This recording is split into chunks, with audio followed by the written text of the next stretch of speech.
Hello friends, welcome to my channel B creations. Friends, ನೀವು ಇನ್ನೂ ನಮ್ಮ ಚಾನಲ್ಗೆ ಸಬ್ಸ್ಕ್ರೈಬ್ ಆಗಿಲ್ಲ ಅಂತ ಈಗಲೇ ಸಬ್ಸ್ಕ್ರೈಬ್ ಆಗಿ ಪಕ್ಕದಲ್ಲಿರೋ ಬೆಲ್ ಐಕಾನ್ನ ಕ್ಲಿಕ್ ಮಾಡಿ. ಶ್ರಾವಣಿ ಸುಬ್ರಹ್ಮಣ್ಯ ಧಾರಾವಾಹಿಯ ಶುಕ್ರವಾರದ ಸಂಚಿಕೆಯಲ್ಲಿ ಮೊದಲಿಗೆ ವಿಜಯ ಅವರು ಶ್ರಾವಣಿಯವ್ರು ಬಂದು ವಂದನ ಅವ್ರನ್ನ ಕಾಪಾಡಿನ ನೆನಪು ಮಾಡಿಕೊಂಡು ಗಾಬರಿಯಿಂದ ಕೂತಿರ್ತಾರೆ. ಮುಗೀತು ನನ್ನ ಕತೆ, ಅಷ್ಟೇ, ಇಲ್ಲಿಗೆ ನನ್ನ ಕತೆ ಮುಗೀತು ಅಂತ ಯೋಚನೆ ಮಾಡ್ತಿರ್ತಾರೆ.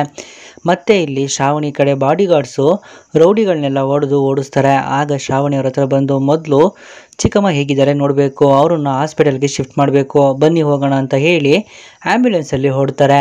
ಮತ್ತೆ ಆ್ಯಂಬ್ಯುಲೆನ್ಸ್ ಮೂವ್ ಆಗ್ತಿರೋದನ್ನು ಸುರೇಂದ್ರ ಅವರು ನೋಡ್ತಾರೆ. ಸುಬ್ಬು, ಅಲ್ಲೇ ಆ್ಯಂಬ್ಯುಲೆನ್ಸ್ ಹೋಗ್ತಿದೆ, ಬೇಗ ಅದನ್ನು ಫಾಲೋ ಮಾಡು ಅಂತ ಹೇಳ್ತಾರೆ. ಸುಬ್ಬು ಆ್ಯಂಬ್ಯುಲೆನ್ಸ್ನೇ ಫಾಲೋ ಮಾಡಿಕೊಂಡು ಅವರು ಕೂಡ ಹಾಸ್ಪಿಟ್ಲ್ ಹತ್ರ ಬರ್ತಾರೆ.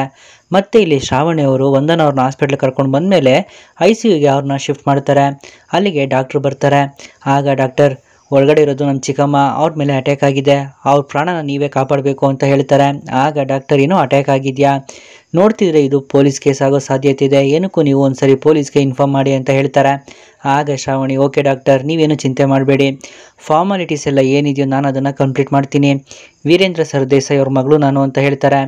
ಆಗ ಡಾಕ್ಟರ್, ಅಂದರೆ ಶ್ರಾವಣಿ ಅಂದರೆ ನೀವೇನಾ, ಸರಿ ಬಿಡಿ ಮೇಡಮ್, ನಾನು ಅವ್ರನ್ನ ಟ್ರೀಟ್ ಮಾಡ್ತೀನಿ ಅಂತ ಹೇಳಿ ಡಾಕ್ಟರ್ ಕೂಡ ಒಳಗಡೆ ಹೋಗ್ತಾರೆ. ಶ್ರಾವಣಿ ಅಳ್ತಾ ನಿಂತಿರ್ತಾರೆ, ಜೊತೆಲಿ ಬಾಡಿಗಾರ್ಡ್ಸ್ ಕೂಡ ಇರ್ತಾರೆ. ಅಷ್ಟರಲ್ಲಿ ಸುರೇಂದ್ರ ಮತ್ತು ಸುಬ್ಬು ಇಬ್ಬರು ಕೂಡ ಅಲ್ಲಿಗೆ ಬರ್ತಾರೆ. ಆಗ ಸುರೇಂದ್ರ ಅವರು, ವಂದನ ಎಲ್ಲಿ ಅಂತ ಕೇಳ್ತಾರೆ.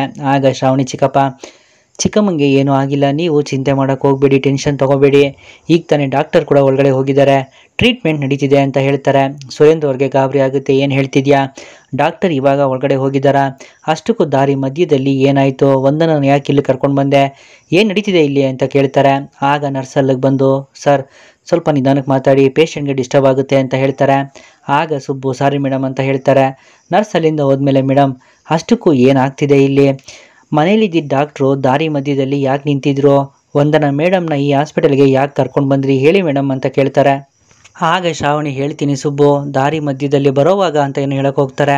ಆಗ ಸುರೇಂದ್ರ ಅವರು, ನಿನ್ನಿಂದಾಗಿ ನಮ್ಮ ಮನೆ ಮಾನ ಮರ್ಯಾದೆ ಎಲ್ಲ ಹಾಳಾಗೋಯ್ತು ಅಂತ ಅಂದ್ಕೊಂಡಿದ್ದೆ, ಆದರೆ ನೀನು ಜೀವ ತೆಗೆಯೋ ಮಟ್ಟಕ್ಕೆ ಹೋಗ್ತೀಯಾ ಅಂತ ಅಂದ್ಕೊಂಡೇ ಇರಲಿಲ್ಲ, ನನ್ನ ಹೆಂಡತಿಗೆ ಏನಾದರೂ ತೊಂದರೆ ಆದರೆ ನಿನ್ನನ್ನಂತೂ ಯಾವುದೇ ಕಾರಣಕ್ಕೂ ನಾನು ಸುಮ್ಮನೆ ಬಿಡೋದಿಲ್ಲ, ನಿನ್ನಿಂದಾಗಿ ನಮ್ಮ ಮನೆ ನೆಮ್ಮದಿ ಹಾಳಾಯಿತು, ಇವಾಗ ನನ್ನ ಜೀವನ ಕೂಡ ಹಾಳಾಗೋಯ್ತು ಅಂತ ಹೇಳ್ತಾರೆ. ಸುರೇಂದ್ರ ಅವ್ರ ಮಾತು ಕೇಳಿ ಶ್ರಾವಣಿ ಹೇಳ್ತಿರ್ತಾರೆ. ಸುಬ್ಬುಗೂ ಬೇಜಾರಾಗುತ್ತೆ. ಮತ್ತು ಸುರೇಂದ್ರ ಅವರು, ಯಾಕೆ ಮಾತಾಡದೆ ಸುಮ್ಮನೆ ನಿಂತಿದ್ಯಾ, ನೀನು ಈ ರೀತಿ ಏನೂ ಮಾತಾಡದೆ ಸುಮ್ಮನೆ ನಿಂತಿದ್ಯಾ ಅಂತಂದರೆ ಖಂಡಿತ ವಂದನಾಗೆ ಏನಾದರೂ ಹೆಚ್ಚು ಕಮ್ಮಿ ಆಗಿರಬೇಕು ಅಂತ ಅನ್ನಿಸ್ತಿದೆ, ಹೇಳು ನನ್ನ ಹೆಂಡತಿಗೆ ಏನು ಮಾಡಿದೆ ನೀನು ಅಂತ ಕೇಳ್ತಾರೆ. ಆಗ ಶ್ರಾವಣಿ, ದಯವಿಟ್ಟು ಈ ರೀತಿ ಎಲ್ಲ ಮಾತಾಡಬೇಡಿ, ಚಿಕ್ಕಮ್ಮ ನನಗೆ ತಾಯಿ ಪ್ರೀತಿ ಕೊಟ್ಟಿದ್ದಾರೆ, ಅಂಥವ್ರಿಗೆ ನಾನು ತೊಂದರೆ ಮಾಡ್ತೀನಾ ಅಂತ ಕೇಳ್ತಾರೆ. ಆಗ ಸುರೇಂದ್ರ ಅವರು, ಈ ರೀತಿ ಮಾತಾಡಿನೇ ನಮ್ಮ ಮನೆ ನೆಮ್ಮದಿನೇ ಹಾಳು ಮಾಡಿಬಿಟ್ಟೆ ನೀನು, ನಾನು ವಂದನಾಗೆ ಏನಾದರೂ ಆಗಬೇಕಲ್ಲ, ಅವಾಗಿದೆ ನಿನಗೆ ಅಂತ ಹೇಳ್ತಾರೆ. ಅಷ್ಟರಲ್ಲಿ ಡಾಕ್ಟರ್ ಆಚೆ ಬರ್ತಾರೆ. ಡಾಕ್ಟರ್, ನನ್ನ ಹೆಂಡತಿ ಹೇಗಿದ್ದಾಳೆ ಇವಾಗ ಅಂತ ಕೇಳ್ತಾರೆ. ಆಗ ಡಾಕ್ಟರ್, ಒಂದು ನಿಮಿಷ ಹೇಳ್ತೀನಿ ರೀ ಶ್ರಾವಣಿ ಮೇಡಮ್, ನಿಜ ಹೇಳಿ ಅಲ್ಲಿ ಏನಾಯಿತು ಅಂತ ಕೇಳ್ತಾರೆ.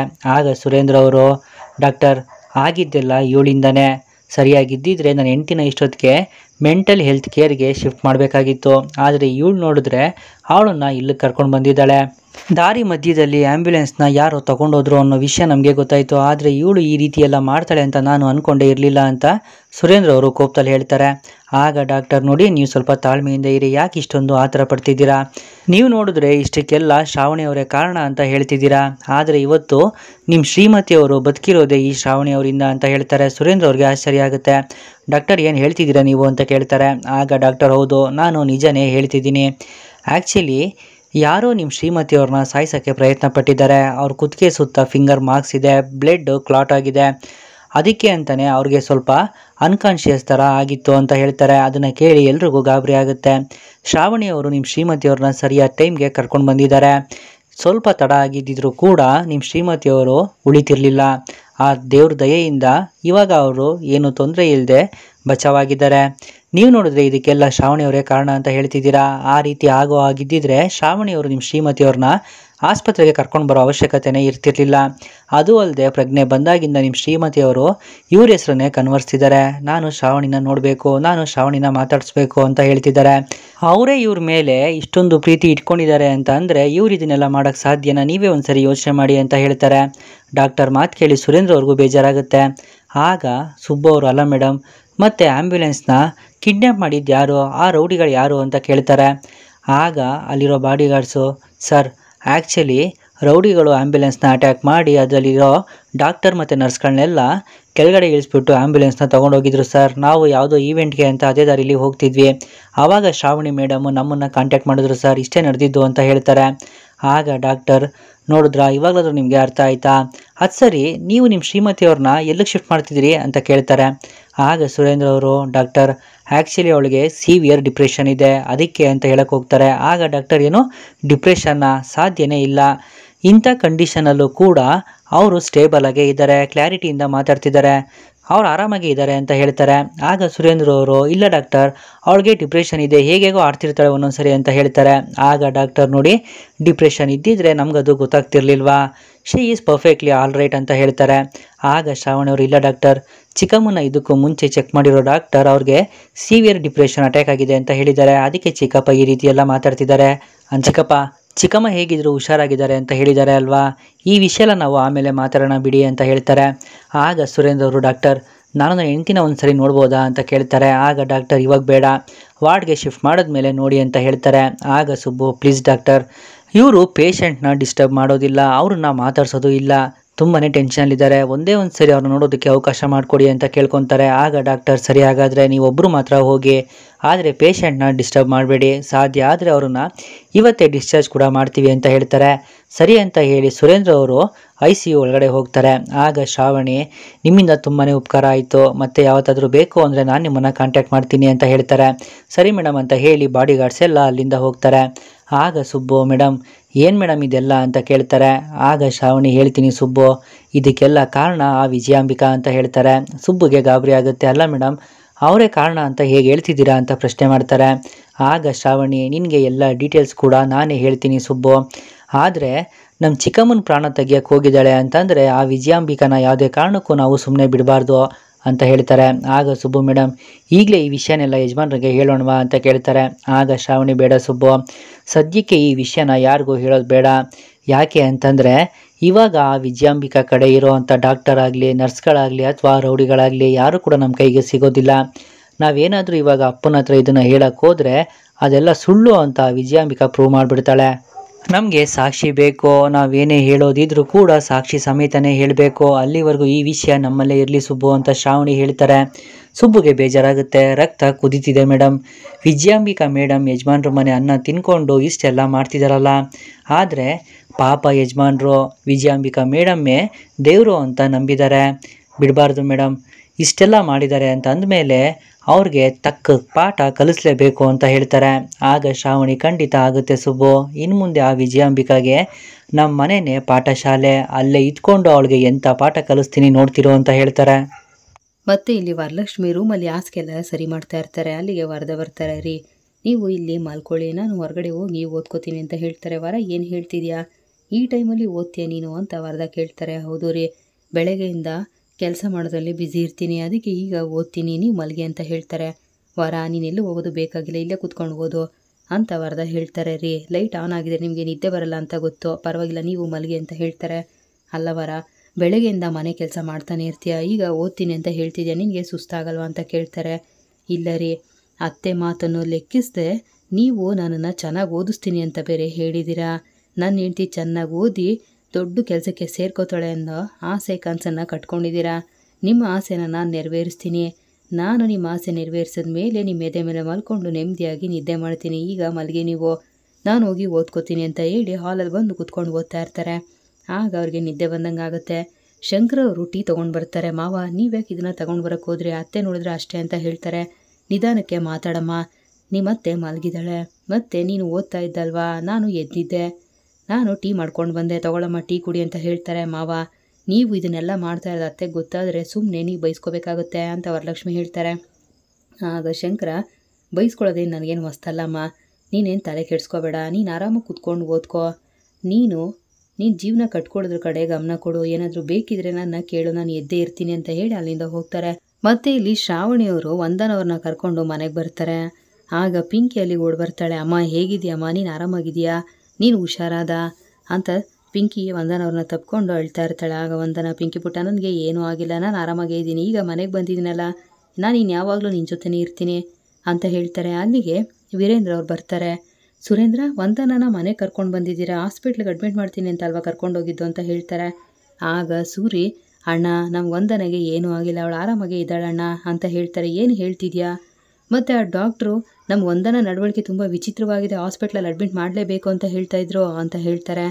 ಆಗ ಸೂರಿ, ಅಣ್ಣ ವಂದನ ವಿಚಿತ್ರವಾಗಿ ಆಡಿದ್ದು ನಿಜ, ಅವಳ ನಡವಳಿಕೆಯಲ್ಲಿ ಬದಲಾವಣೆ ಆಗಿದ್ದು ನಿಜ, ಆದರೆ ಅದನ್ನು ನಾವು ತಪ್ಪು ತಿಳ್ಕೊಂಡ್ವಿ, ಅವಳಿಗೆ ಏನೂ ಆಗಿಲ್ಲ ಅಣ್ಣ, ಅವಳು ಆರಾಮಾಗಿದ್ದಾಳೆ ಅಂತ ಡಾಕ್ಟರ್ ರಿಪೋರ್ಟ್ ಕೊಟ್ಟಿದ್ದಾರೆ ಅಂತ ಹೇಳ್ತಾರೆ. ಆಗ ವೀರು, ಹಾಗಾದರೆ ಈ ಡಾಕ್ಟರ್ ಸುಳ್ಳು ಹೇಳಿದ್ರ? ನಾನು ಮಾತ್ರ ಅವ್ರನ್ನ ಸುಮ್ಮನೆ ಬಿಡೋದಿಲ್ಲ, ಅವ್ರ ಬಗ್ಗೆ ತಿಳ್ಕೊಂಡು ನಾನು ಅವ್ರಿಗೆ ತಕ್ಕ ಶಾಸ್ತಿ ಮಾಡಿಸ್ತೀನಿ ಅಂತ ಹೇಳ್ತಾರೆ. ಆಗ ಸೂರ್ಯ, ಅಣ್ಣ ಆಂಬುಲೆನ್ಸಲ್ಲಿ ಹೋಗಬೇಕಾದ್ರೆ ಅಂತ ಏನೋ ಹೇಳೋಕೆ ಹೋಗ್ತಾರೆ. ಆಗ ಶ್ರಾವಣಿ, ಏನಿಲ್ಲಪ್ಪ, ಚಿಕ್ಕಮ್ಮನಿಗೆ ದಾರಿ ಮಧ್ಯದಲ್ಲಿ ಎಚ್ಚರ ಆಗಿದೆ, ನಾನು ಹಾಸ್ಪಿಟಲ್ಗೆ ಬರಲ್ಲ ಅಂತ ಹಠ ಮಾಡ್ತಿದ್ರು. ಆಗ ಇವರು ಮತ್ತು ಚಿಕ್ಕಪ್ಪ ಹೋಗಿ ಸೆಕೆಂಡ್ ಒಪಿನಿಯನ್ ಕೇಳಬೇಕು ಅಂತ ಬೇರೆ ಡಾಕ್ಟರ್ ಹತ್ರ ಕರ್ಕೊಂಡೋಗಿದ್ದಾರೆ. ಆಗ ಚಿಕ್ಕಮ್ಮನಿಗೇನು ಆಗಿಲ್ಲ ಅಂತ ಅವ್ರು ಹೇಳಿದ್ದಾರೆ ಅಪ್ಪ, ಅಷ್ಟೇ ಅಂತ ಹೇಳ್ತಾರೆ. ಆಗ ವೀರು, ನೀವು ಬೇರೆ ಡಾಕ್ಟರ್ ಹತ್ರ ಹೋಗಿ ಒಳ್ಳೆ ಕೆಲಸನೇ ಮಾಡಿದ್ದೀರಾ, ಆ ಡಾಕ್ಟರ್ ಮಾತು ಕಟ್ಕೊಂಡು ನಾವು ಇವಳಿಗೆ ತುಂಬ ಹಿಂಸೆ ಕೊಟ್ಬಿಟ್ವಿ, ಆದರೂ ಆ ಡಾಕ್ಟರ್ನ ಮಾತ್ರ ನಾನು ಸುಮ್ಮನೆ ಬಿಡೋದಿಲ್ಲ, ಅವ್ರ ಬಗ್ಗೆ ತಿಳ್ಕೊಂಡು ಅವ್ರಿಗೆ ಸರಿಯಾದ ಶಾಸ್ತಿ ಮಾಡಿಸ್ತೀನಿ ಅಂತ ವೀರು ಹೇಳ್ತಾರೆ. ಆಗ ಸುಬ್ಬು, ಯಜಮಾನ್ರೆ ನೀವು ಅದ್ರ ಬಗ್ಗೆ ತಲೆ ಕೆಡಿಸ್ಕೊಬಿಡಿ, ಅದನ್ನೆಲ್ಲ ನಾನು ನೋಡ್ಕೋತೀನಿ ಅಂತ ಹೇಳ್ತಾರೆ. ಈಗ ಆ ಮಾತು ಯಾಕೆ, ಮೊದಲು ವಂದನ ರೂಮ್ ಒಳಗಡೆ ಕರ್ಕೊಂಡೋಗಿ ಅವಳು ರೆಸ್ಟ್ ಮಾಡಲಿ ಅಂತ ಹೇಳ್ತಾರೆ. ಸುರೇಂದ್ರ ಅವರು ವಂದನ ಕರ್ಕೊಂಡು ಅಲ್ಲಿಂದ ಹೋಗ್ತಾರೆ. ವಿಜಯ ಮರೆಯಲ್ಲಿ ನಿಂತ್ಕೊಂಡು ಇವ್ರನ್ನ ನೋಡ್ತಾ ಇರ್ತಾರೆ. ಶ್ರಾವಣಿಗೆ ಎಲ್ಲ ಸತ್ಯ ಗೊತ್ತಿದ್ರು ವೀರು ಹತ್ರ ಯಾಕೇನು ಹೇಳ್ತಾ ಇಲ್ಲ, ಇವಳು ನಡ್ಕೋತಾ ಇರೋದನ್ನ ನೋಡ್ತಾ ಇದ್ರೆ ಈಗ ಬಿಟ್ಟು ಮುಂದೆ ದೊಡ್ಡದಾಗಿ ನನ್ನನ್ನು ಹಿಡಿಬೇಕು ಅಂತ ಪ್ಲಾನ್ ಮಾಡ್ತಾ ಇದ್ದಾಳೆ ಅನಿಸುತ್ತೆ, ಆದರೂ ಇವಳು ಏನು ಪ್ಲಾನ್ ಮಾಡ್ತಾ ಇದ್ದಾಳೆ ಅನ್ನೋದೇ ಗೊತ್ತಾಗ್ತಿಲ್ವಲ್ಲ, ಈಗ ನಾನು ಏನು ಮಾಡಲಿ ಅಂತ ಯೋಚನೆ ಮಾಡ್ತಾ ಇರ್ತಾರೆ. ಶ್ರಾವಣಿ ವಿಜಯ ಮುಖ ನೋಡ್ತಾರೆ. ಆಗ ವಿಜಯ ಗಾಬರಿಯಿಂದ ಅಲ್ಲಿಂದ ಹೋಗ್ತಾರೆ. ಶ್ರಾವಣಿನ ಯೋಚನೆ ಮಾಡ್ತಾ ಇರ್ತಾರೆ. ಮತ್ತು ವಂದನ ಪಿಂಕಿ ರೂಮಲ್ಲಿ ಮಲಗಿರ್ತಾರೆ. ಸುಬ್ಬು ಮತ್ತು ಶ್ರಾವಣಿ ಅವ್ರ ಕಾಲ ಹತ್ರ ಕುತ್ಕೊಂಡು ಮಲಗಿರ್ತಾರೆ. ಅಲ್ಲಿಗೆ ಸುರೇಂದ್ರ ಬರ್ತಾರೆ. ಶ್ರಾವಣಿ ಕಾಲನ್ನ ಮುಟ್ತಾರೆ. ಶ್ರಾವಣಿಗೆ ಎಚ್ಚರ ಆಗುತ್ತೆ. ಚಿಕ್ಕಪ್ಪ ಏನು ಮಾಡ್ತಿದ್ರ ನೀವು ಅಂತ ಕೇಳ್ತಾರೆ. ಸುಬ್ಬುಗೂ ಎಚ್ಚರ ಆಗುತ್ತೆ.